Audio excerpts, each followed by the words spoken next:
संगठन वंगठन की औकात चवन्नी भर की नहीं होती। ये राष्ट्र अटल है, यही अनंत है, यही रहेगा। उनके अपने लोग चर्चों में नहीं जा रहे, वो भारत में चर्च बना रहे हैं। और उस हॉल को क्या कहते हैं पता है आपको? जो जगन्नाथ प्राप्त आप सबने किया है। उन नाजायज संतानों को पालने की जगह में जो दो लोग पाल रहे हैं, वो बिन ब्याही मां कहलाती है, वो बिन ब्याहे आदमी पिता कहलाता है, और उसी हॉल को कॉन्वेंट कहते हैं। जहां आज संपन्न समाज का हिंदू अपने बच्चों को पढ़ने भेजता है, हमारा बच्चा सेंट फिडेलिस कॉन्वेंट स्कूल में पढ़ रहा है। नाजायज बच्चों के पलने की जगह को आप कॉन्वेंट कहते हैं, वहां आपका बच्चा पढ़ता है। इसलिए आपकी स्थिति ऐसी गंभीर हो गई है, इसलिए आप परेशान हैं कि आपका बच्चा सीख क्या रहा है, क्योंकि आपने अपने संस्कारों, अपनी संस्कृति, अपनी धरोहर को नीचा दिखाया। उनका कॉन्वेंट का कंसेप्ट क्या है कि ये बच्चे पढ़ेंगे, बड़े होंगे और उसके बाद स्टेट के गुलाम होंगे, जो स्टेट कहेगा वही करेंगे। हमारे यहां एक संस्कार होता है, सनातन संस्कृति में, हमारे सरोकारों में एक संस्कार होता है। उस संस्कार के तहत जो शादी होती है, उसमें जन्म जन्म का संबंध होता है। और हमारे यहां शादी एक सार्वजनिक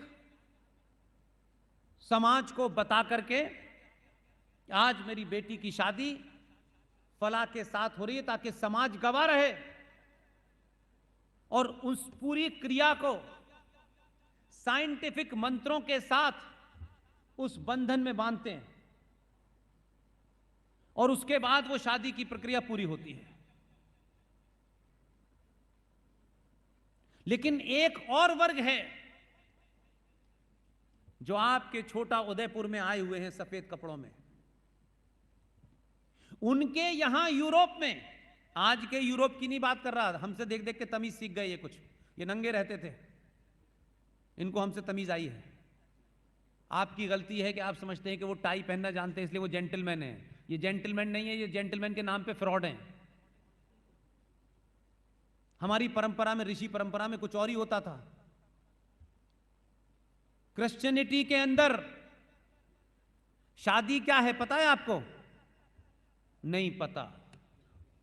इसलिए जो हो रहा है उसकी जड़ में जाइए, और इसके लिए आप जिम्मेदार हैं।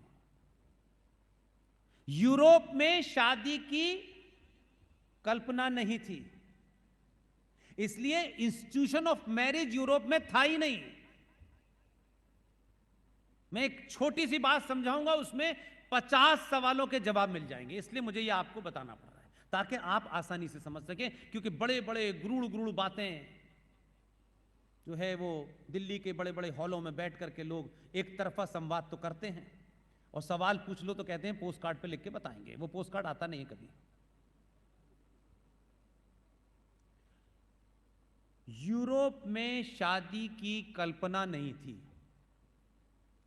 वो ये मानते थे, जिस थ्योरी को वो मानते हैं, उस थ्योरी के तहत उनका कहना था कि एक पुरुष और एक महिला के बीच में जो शारीरिक संबंध स्थापित होता है, वो किसी परम सुख प्राप्ति के लिए है। आप समझ रहे हैं? यूरोप में शादी का इंस्टीट्यूशन नहीं था। वहां एक युवा लड़की और एक युवा मेल, प्राप्ति के कारण अगर कोई नाजायज बच्चा पैदा हो गया, उसके कारण कोई संतान उत्पन्न हो गई, मेरे शब्दों को ध्यान दीजिएगा, मैं आपको वो फैक्ट बता रहा हूं जिससे आप सड़क पे खड़े होकर के जब बोलें तो कोई दुनिया का माई का लाल आपको कॉमा फुल स्टॉप गलत ना साबित कर सके। मेरा इतना ही मामला है कि जितनी बातें बताऊं, आप जब बोलें और कोई ये कहे कि पुष्पेंद्र साहब ने ये बात गलत बताई है, रात के 4 बजे भी मुझे ईमेल करेंगे, मैं जग के जवाब दूंगा। मैं नहीं चाहता कि जो लोग मुझे सुनने आए हैं वो भारत माता की जय का नारा लगाएं। मैं चाहता हूं कि आप 85 साल तक उस तथ्य पे बोलें, दुनिया वाले कहें कि इसकी शक्ल हमें पसंद नहीं है, लेकिन बात इसकी 100% सच है। मैं ऐसा आपको बनाने आया हूं, और मेरा कोई एजेंडा नहीं। आप मुझे जाने न पहचाने, मुझे कोई लेना देना नहीं है, मुझे कल से ना भी मिले मुझे कोई दुख नहीं है, लेकिन मैं जाने के बाद ये नहीं सुनना चाहता कि पुष्पेंद्र जी कुछ झूठ बोल के चले गए, किसी पार्टी का प्रचार करके चले गए, किसी संगठन का प्रचार करके चले गए। संगठन वंगठन की औकात चवन्नी भर की नहीं होती। ये राष्ट्र अटल है, यही अनंत है, यही रहेगा। इसलिए यूरोप में क्या शुरू हुआ, तब आप मेरी बात को ज्यादा बेहतर समझ पाएंगे। यूरोप में जब यह शुरू हुआ तो वहां ऐसे बहुत सारे लोगों का सुख प्राप्ति के कारण कुछ संतानें उत्पन्न हो गई। तो उन्होंने कहा इन संतानों का क्या करें। तो जैसे ये हॉल है आपका, इसी हॉल में, हॉल के बाहर छोटे छोटे पालने रख दिए गए और वो राज्य सरकार यानी स्टेट की सरकार ने उसकी तरफ से वो पालने रख दिए गए और ऐसे बड़े बड़े हॉल बनवा दिए गए और उन हॉलों के अंदर बाहर वो पालने रख दिए गए और रात में वो लोग जो उस परम सुख प्राप्ति के दरमियान उस संतान की उत्पत्ति के कारण वो परेशान है कि क्या करें।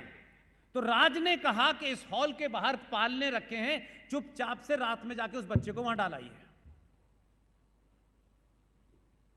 और उन बच्चों को उस हॉल में 2 आदमी, एक महिला और एक पुरुष, उस हॉल का संचालन करेंगे और उन बच्चों को वो पालेंगे। उन बच्चों पे आने वाला खर्च राज्य सरकार देगी। यहां तक बात समझ में आ गई? आगे सुनिए। लेकिन क्या घालमेल किया है, वो कितने शातिर और मक्कार लोग हैं कि जिस हॉल की व्यवस्था चलानी है, उस परम सुख प्राप्ति के चक्कर में जो संतानें पैदा हो गई हैं, जो इस हॉल के बाहर रखी हुई हैं, उन हॉल को चलाने वाले 2 लोगों में एक फादर है और एक मदर है। जिसने कभी जीवन में शादी नहीं की वो फादर हो गया, जिस महिला ने कभी शादी नहीं की, संतान की उत्पत्ति की, वो मदर हो गई।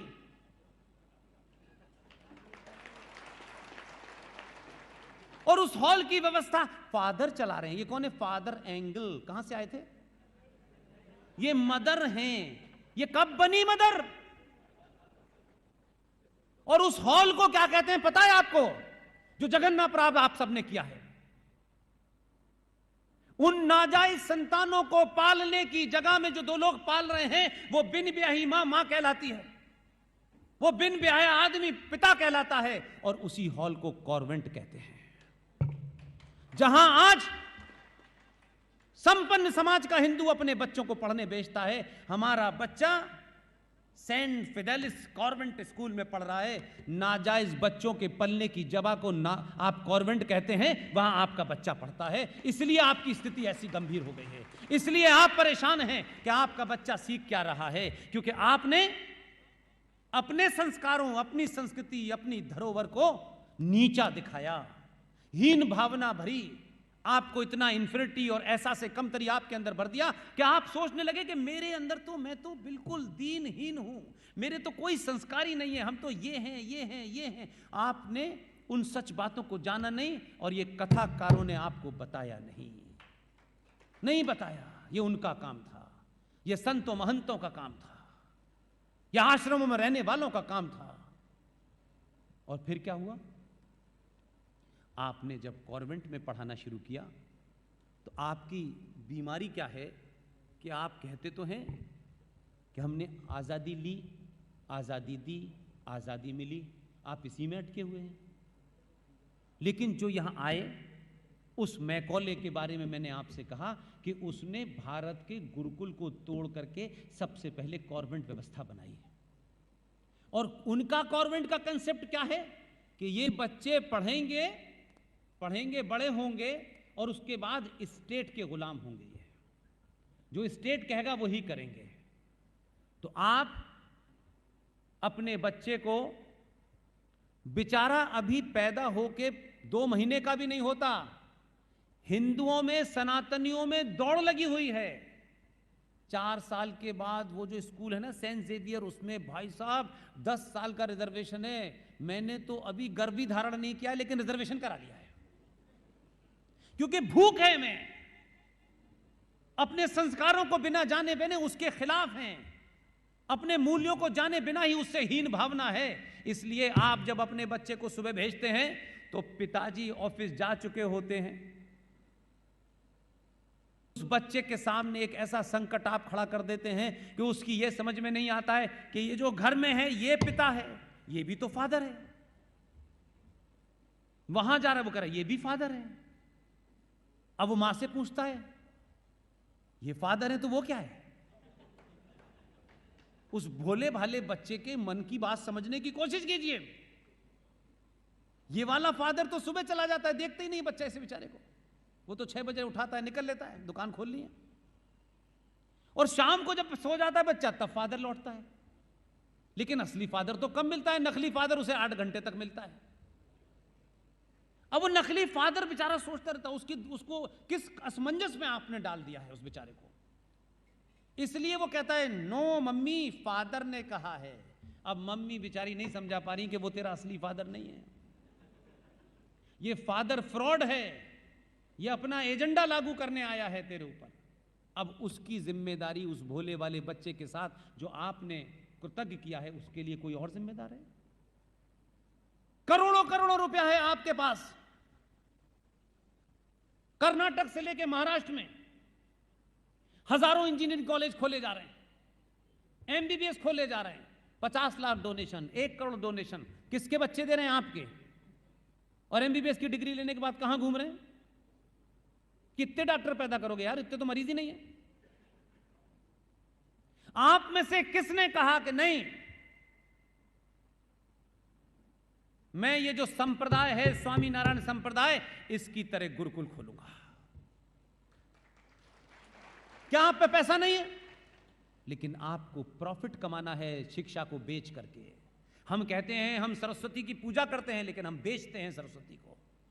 आप बेचते हैं, इसलिए आपके पास सरस्वती नहीं आती, और आप पूरी दुनिया में 90 करोड़ होने के बाद भी चंद लोगों के सामने बंधक बने हुए हैं। और 70 साल से आप अपनी संस्कृति को बचाने के लिए कभी इस पे कभी उस पे भीख मांग रहे हैं।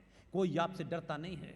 आपने दुनिया में किसी को लूटा नहीं, किसी को मारा नहीं। आपकी संस्कृति में गुलाम बनाने की संस्कृति नहीं है, उसके बावजूद भी आपकी महान संस्कृति है, लेकिन आप बौनों से बदतर हो चुके हैं। इसलिए अपने अंदर झांकिए, इस बात को समझिए, हम किसी विचारधारा के बंधक नहीं हैं।